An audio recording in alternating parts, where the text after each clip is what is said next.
नमस्कार मित्रों, जय माता दी। स्वागत है आप सभी का हमारे YouTube चैनल में। तो मीन राशि वालों, आने वाले समय में आपके जीवन में आने वाले हैं काफ़ी सकारात्मक बदलाव, क्योंकि यह देवता आपके घर की रक्षा कर रहे हैं और घर के इसी कोने में विद्यमान हैं। बस ज़रूरत है उन्हें पहचानने की, ज़रूरत है उनका ख्याल रखने की। आखिर कौन है वो देवता और आपकी किन गलतियों की वजह से वो नाराज़ भी हो सकते हैं। आज की वीडियो में आपको ये पूरी जानकारी हम प्रदान करेंगे। बस आपसे अनुरोध इतना है कि आज वीडियो को आप अंत तक अवश्य देखिएगा, क्योंकि बातें बड़ी ज्ञानवर्धक होने वाली हैं। आपकी ज़िंदगी में भी ये बातें बहुत काम आने वाली हैं। शुरुआत करने से पहले जितने भी यहाँ पर माता रानी के सच्चे भक्त हैं वो वीडियो को लाइक करके कमेंट बॉक्स में जय माता दी जरूर लिखिए। आपके सारे संकट टल जाएंगे और सारे बिगड़े काम बनेंगे। दोस्तों, कहते हैं घर में अगर पारिवारिक एकता हो, घर साफ हो, स्वच्छ हो, सदैव उस घर में मेहमानों का आतिथ्य सत्कार बहुत अच्छी तरह से होता हो, तो वहाँ पर स्वयं देवता निवास करते हैं। यानी कि उस घर की रक्षा स्वयं देवता करते हैं। ऐसा भी कहते हैं जिस घर में रामचरितमानस होती है, या जिस घर में रामचरितमानस को पूजा स्थल पर रखा जाता है, रोज़ पूजा की जाती है, तो उस घर की छत पर स्वयं हनुमान जी बैठे हुए होते हैं और सभी प्रकार के काल से, सभी प्रकार की नकारात्मक शक्तियों से, बुरे प्रभावों से उस घर की रक्षा करते हैं। अब दोस्तों, आप ये काम तो अवश्य करें कि एक रामचरितमानस, चाहे छोटी हो या बड़ी हो साइज़, अपने घर में लाकर पूजा स्थल पर अपने मंदिर में अवश्य रखें और उसकी पूजा आप रोज़ नित्य प्रतिदिन उसे धूप ध्यान जरूर दिखाएं। लेकिन सवाल ये उठता है कि हनुमान जी की कृपा तो हमारे ऊपर सदैव बनी रहेगी, वो अन्य कौन से देवता है जो हमारे घर की रक्षा कर रहे हैं? उसमें सबसे पहले नंबर पर आते हैं दोस्तों आपके पितृदेव। कहते हैं इस दुनिया में पितृ अगर प्रसन्न हो जाए, किसी व्यक्ति के ऊपर पितरों की खास कृपा हो जाए, तो उसका जीवन धन्य धन्य हो जाता है, उसके भाग्य खुल जाते हैं। लेकिन आपको एक बात समझनी होगी कि जो पितरों का स्थान घर में होता है वो दक्षिण दिशा में होता है। यानी आप जिस भी स्थान पर खड़े हैं, जिस भी दिशा में आप खड़े हैं, वहाँ से दक्षिण दिशा निकाल लीजिए और उस ओर मुँह करके आपको अपने पितरों से प्रार्थना करनी है। उसी दक्षिण दिशा में उनके लिए एक दीपक जलाना है और अपने घर में जितनी भी तस्वीरें हैं पितरों की, पूर्वजों की, उसे दक्षिण दिशा में लगाना है।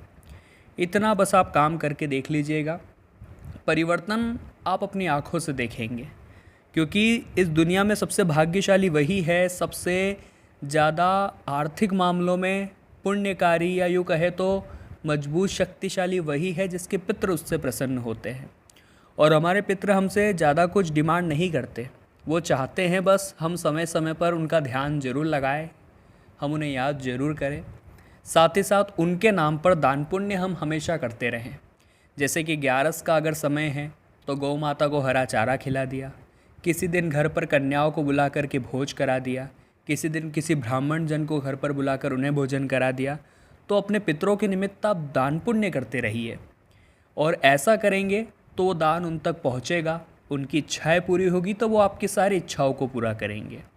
और कहते हैं जब हमारी कोई इच्छा भगवान पूरी नहीं कर रहे होते हैं तो हमें वो बात पितरों से कहनी चाहिए, क्योंकि हमारे जो पितर है वो भगवान के बहुत नज़दीक है, बहुत करीब है, तो वो बहुत जल्द हमारी प्रार्थना को स्वीकार करवाते हैं। अगले नंबर पर जो देवता है दोस्तों, वो है 33 कोटि देवी देवता। कहते हैं घर का जो ईशान कोण होता है, यानी उत्तरी पूर्वी कोना, वहाँ पर 33 कोटि देवी देवता निवास करते हैं। आपको इस बात पर यकीन नहीं होगा, लेकिन ये बात शास्त्रों में लिखी हुई है और 100% एकदम सत्य है। क्योंकि घर का जो ईशान कोण होता है उसे खास तौर पर मंदिर के लिए नियुक्त किया गया है। यानी कि जो अग्नि कोण है वहाँ पर हमारा चूल्हा होना चाहिए, जो जल कोण है वहाँ पर हमारी पानी की टंकी होनी चाहिए, और जो ईशान कोण है वहाँ पर हमारे घर का मंदिर होना चाहिए। लेकिन अक्सर लोग गलती क्या करते हैं, सबसे बड़ी गलतियों में से एक गलती लोग ये करते हैं कि घर के ईशान कोण का ध्यान नहीं रखते। बहुत सारे लोग पुराना कबाड़ का सामान अपने घर के ईशान कोण में रख देते हैं। हमने आपको ईशान कोण बता दिया है, उत्तरी पूर्वी कोना। अब वहाँ पर अगर गंदगी रहेगी, वहाँ पर अगर पुरानी अलमारी पड़ी है, पुराने कपड़े पड़े हैं या फिर किसी तरह का भंगार पड़ा हुआ है, तो सोचिए फिर 33 कोटि देवी देवताओं की कृपा आपको कैसे प्राप्त हो पाएगी। जो महान लोग होते हैं, जो समझदार लोग होते हैं, जो ज्योतिषी के जानकार होते हैं, वास्तुशास्त्र के जानकार होते हैं, वो ये बात समझते हैं कि घर के ईशान कोण में सदैव मंदिर का निर्माण कराना चाहिए। लेकिन अगर आपका मंदिर ईशान कोण में नहीं है, फिर भी आपको अपने घर के ईशान कोण को साफ और स्वच्छ रखना चाहिए। वहाँ पर किसी प्रकार का कोई फालतू सामान न पड़ा हो, ये ध्यान रखना आपकी जिम्मेदारी है।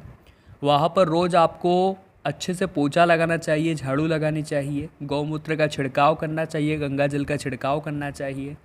कहते हैं इस एक कोने में ही सारे देवता निवास करते हैं, तो एक दीपक अगर शाम के समय में ईशान कोण के समक्ष आप लगा देंगे तो यकीन मानिए सारे 33 कोटि देवी देवता आपके उस घर की रक्षा करेंगे। आपके घर पर वो आज भी नहीं आने देंगे और आपके घर का वो बाल भी बाका नहीं होने देंगे।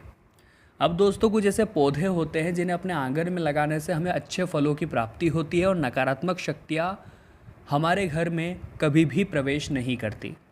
जिसमें सबसे पहले नंबर का जो पौधा है दोस्तों, वो भी हमारे लिए किसी देव से कम नहीं है और वो है नींबू का पौधा।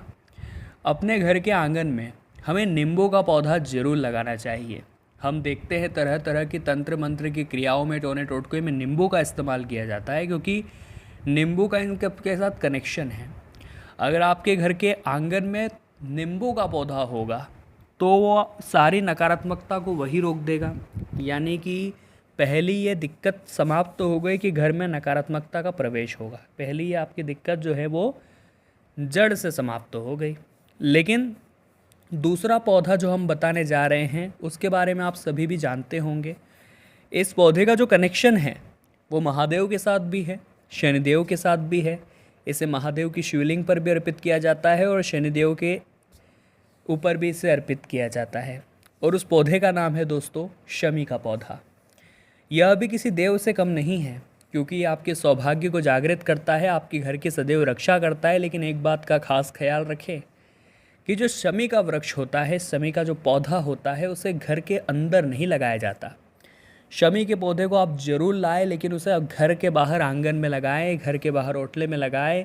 और जब भी आप किसी महत्वपूर्ण कार्य को करने के लिए घर से बाहर जा रहे हैं तो उस शमी के पौधे के दर्शन करके आप जाएं। ऐसी कृपा बरसेगी, ऐसी कृपा बरसेगी कि आपके जीवन में कभी पैसों की कमी नहीं होगी। आपका वो काम 100% सफल होगा और उस काम को बनने से फिर दोस्तों कोई रोक नहीं पाएगा। अगले नंबर पर जो पौधा बता रहे हैं दोस्तों वो है आंवले का पौधा। कहते हैं एक खास ग्यारस, जिसे आंवला एकादशी भी कहा जाता है, उस दिन अगर आंवले के पेड़ के नीचे हमने एक दीपक जला दिया तो हमारे सारे पाप दूर हो जाते हैं, हमारे सारे दोष नष्ट हो जाते हैं, ज़िंदगी हमें सकारात्मक परिणाम देने लगती है और हद से भी ज़्यादा खूबसूरत हमारी ज़िंदगी हो जाती है। तो आगे वीडियो में हम 2 उपाय आपको बता रहे हैं। बहुत ध्यान से अगर सुनेंगे तो काम आप ही का बनेगा। बहुत ध्यान से सुनेंगे तो देवता की खास कृपा आपको मिलेगी और आपका भाग्य संवर जाएगा।